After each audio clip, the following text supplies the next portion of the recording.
All right, guys, what's up? Welcome back to American Heritage Garage. This is my first official try at a different type of video. So here's kind of what we got going on today. I already mowed, and as I was mowing, I was really angry with how much dead grass is around. So I don't really like raking, so I figured I'd run up to the store and buy a lawn sweeper. So we'll see how that goes. Now the first order of business is putting it together. Second order of business is deciding what I'm going to pull it with. Dad's got the X-Mark hooked up to the sprayer here. Here is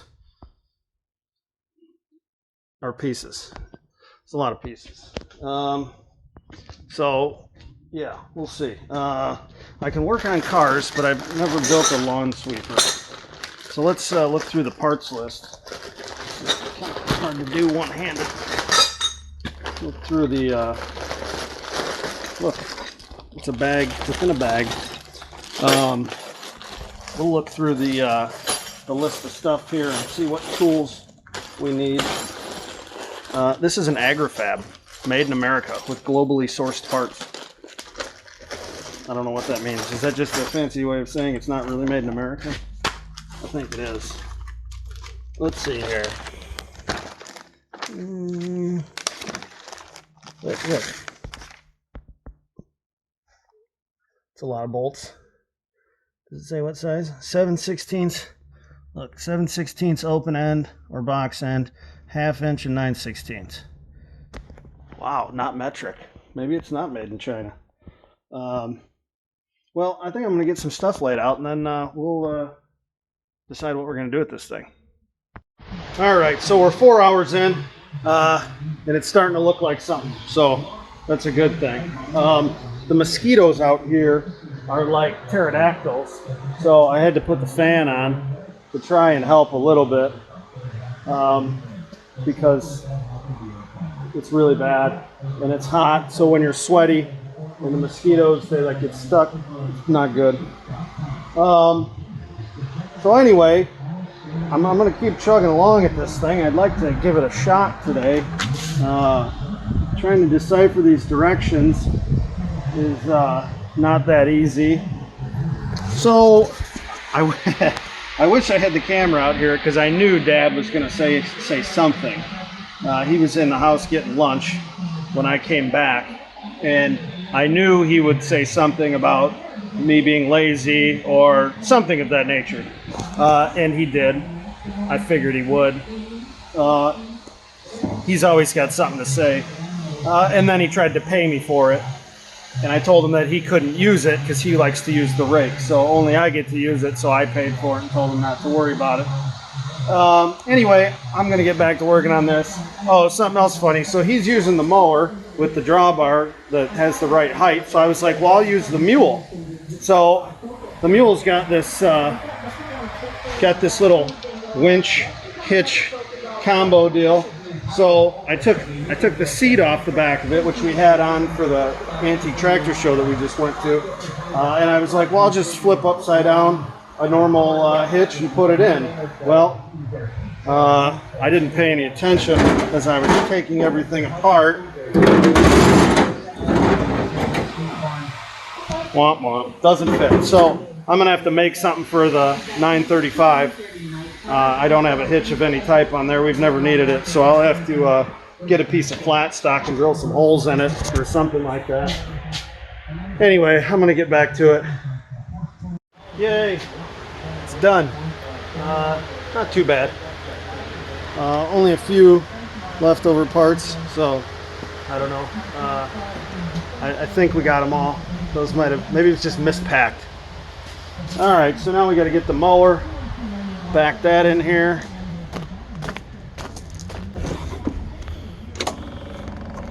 Gotta love that diesel until it doesn't start. Come on.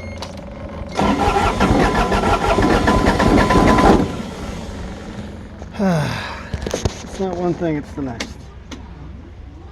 I just mowed with this morning.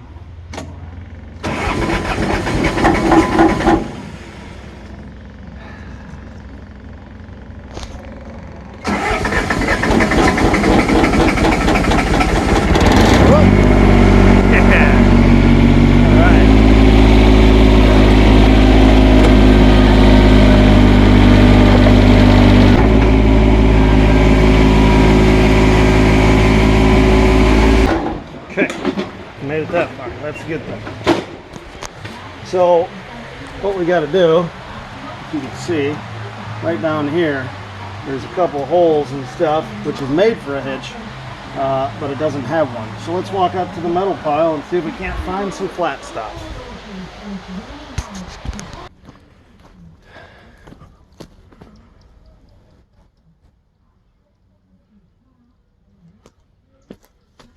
Let's see what we got here. It's kind of big. You know, some people say we're hoarders. Dad told me a story one time about being a hoarder. He taught me a lesson. He didn't tell me a story. I had went through the shop and threw a bunch of stuff away. And he argued and said, don't throw stuff away. And I said, it's fine. We'll never use it. And of course, like 3 weeks later, I was like, hey, where's that piece of whatever at? And he basically just laughed at me because I threw it away. I think this will work for what we're going to use it. Right there. That should do it. All right.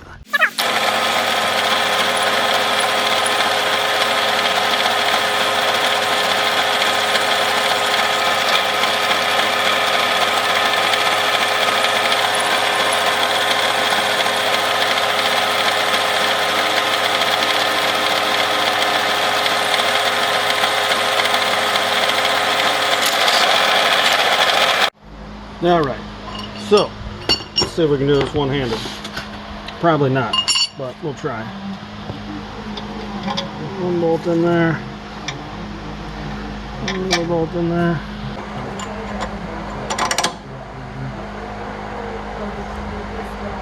So far, so good.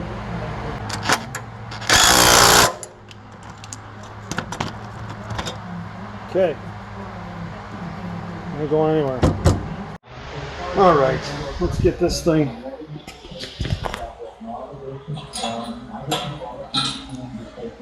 loaded up here. I don't know if I drilled a big enough hole.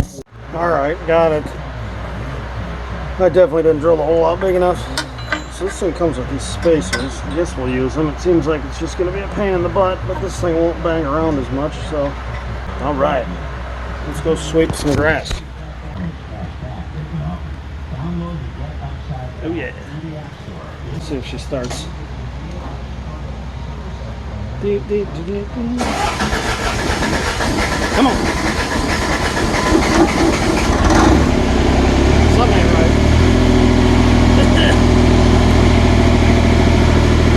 Okay. We got our depth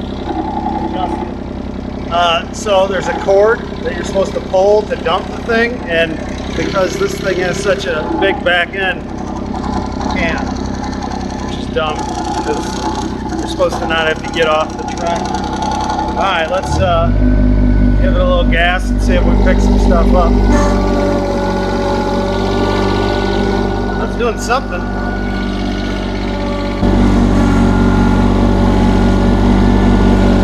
Well, I'm going to do a couple more passes and then we're going to have to dump this thing because it's working. So I'll come back when we dump it, I guess. Okay, so we're going to dump this thing. I guess we'll try at least, see what happens. I mean, it's full.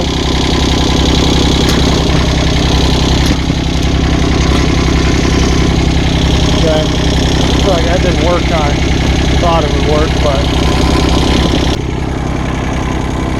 pile of grass. Well, as I said, it's always eventful. Dad was out running the sprayer, and here I see him walking up towards the house without a shirt on. So I stop, sweeping the grass, and I'm like, what happened? He's like, the hose came off the back of the sprayer, and as I'm spraying, it's spraying me in the back of the neck, and so I guess we'll go find where he left the sprayer. There it is.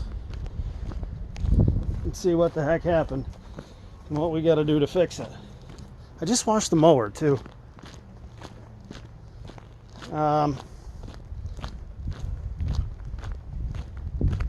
Let's see here. Well, I don't know what happened. Let's stand back and... Oh, I found it. That one. Well, let me go fix that, I guess. And then we'll spray the mower down. Always something. So I got the mower all cleaned up. Dad's up at the house taking a shower. I'll answer all the questions right now. Yes, it was Roundup. Even though he doesn't need to for personal property, he is certified due to the nature, certified to spray chemicals due to the nature of his former job. This was an equipment malfunction. It happens. Like I said, 9 times out of 10, there's always something to do. Stuff happens around here. I think it's something weird about it. So anyway, I'm gonna get back to sweeping the yard. I'm not a happy camper. I've decided I'm going home for the day. It never fails. One time a summer, I get stung by a wasp. And I got stung by a wasp today. Right at the end of the day, closing the stupid shop doors. I see the wasp. He kind of comes at me. And I, you know, whatever, dodged him, juked him. And he landed on the sliding door. I had already shut the one side. So I started to close the other side, and I was hoping he was going to go outside. And we stared at each other for a second, and he just came at me. Bam! Got me right there. Right here by the elbow. I know you can't really see that, but I'll give you an update before this video ends tomorrow morning when my arm's all swollen and hot. I put that stuff on it, but it never works. I'm going home. All right, morning update on my sting from yesterday. It's probably a little swollen. You can see the red mark where it got me right there. Not too bad overall. I use this thing. It's a little suction cup thing that you know, and you kind of plug on to the wound, and it's supposed to suck the venom or whatever out. So yeah, that's my day. It's all hot and awkward. So anyway, I just wanted to give you that update, guys. We'll see you next time out here at American Heritage Garage.